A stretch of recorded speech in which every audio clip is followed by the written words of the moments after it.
على اللاعب عبد العزيز سمسل. كرة في منتصف ملعب المباراة وصلت إلى عمر الغام. جيرتس المدرب القاعد هنا الآن في تدريب نادي الهلال، المدرب الذي يحمل شرف ولا الآن لمصلحة الهلال. تمريرة أمامية وصلت إلى ياسر القحطاني، مرور تقدم المحاولة مستمرة. ياسر يلعب تمريرة، سقوط صافرة من حكم اللقاء الحكم الدولي الروماني الدياكوني، والخطأ موجود في اللقطة الماضية. هذا أنس بن ياسين هو اللي ارتكب الخطأ في الكرة الماضية.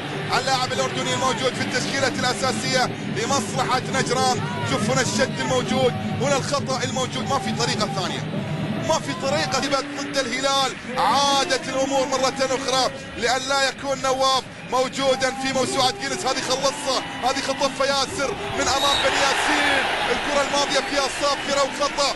الروماني يعلن عن وجود الخطأ.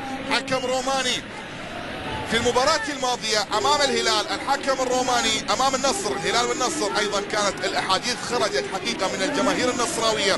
لماذا وضع حكم روماني لإدارة مباراة الهلال والنصر، والهلال عنده لاعب روماني والهلال عنده رادوي. وصول الهلال لكن لا زال من عمر المباراة شوط كامل، وهنا من خلال هذه الدقائق لا زالت 8 دقائق موجودة. إذا الأمور لا زالت مستمرة، لكن أيضا تعود مرة أخرى لمصلحة الهلال. يا سلام يا زوري، يا سلام يا زوري، محاولة فيها عرضية لكن أيضا تغطية موجودة. عادت مرة أخرى، حبتها الكرة، بغتها الكرة. الهدف الأول في الشوط الأول، هدف ثاني في شوط ثاني. مستمر المتعة والمتعة والإثارة والجمال كرة القدم وكل شيء. المشاهدات موجودة، البطاقة يمكن تكون موجودة. حكم اللقاء هنا هو من يتدخل في اللقطة الماضية.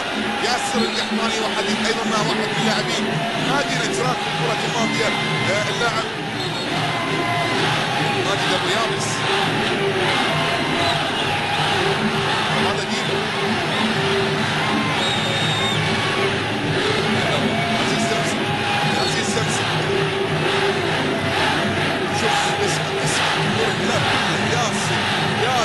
ياسر حكم اللقاء.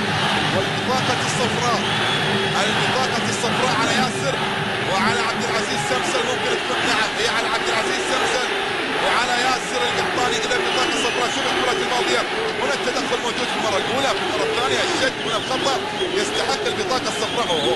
ردة فعل أيضا من ياسر. حكم المباراة شاف منها تستاهل أن يكون عليها بطاقة صفراء. جاءت البطاقة الصفراء على الاثنين في اللقطة الماضية. ما أدري إذا ياسر عنده إنذار ولا لا، ما أدري إذا ياسر سيحرم من المباريات القادمة ولا لا. خلال الجولات الماضية في الدور ربع النهائي الهلال كان في مواجهة النصر وياسر. متعة موجودة، ركنية حضرة، جول، هذه دخلت ولا لا؟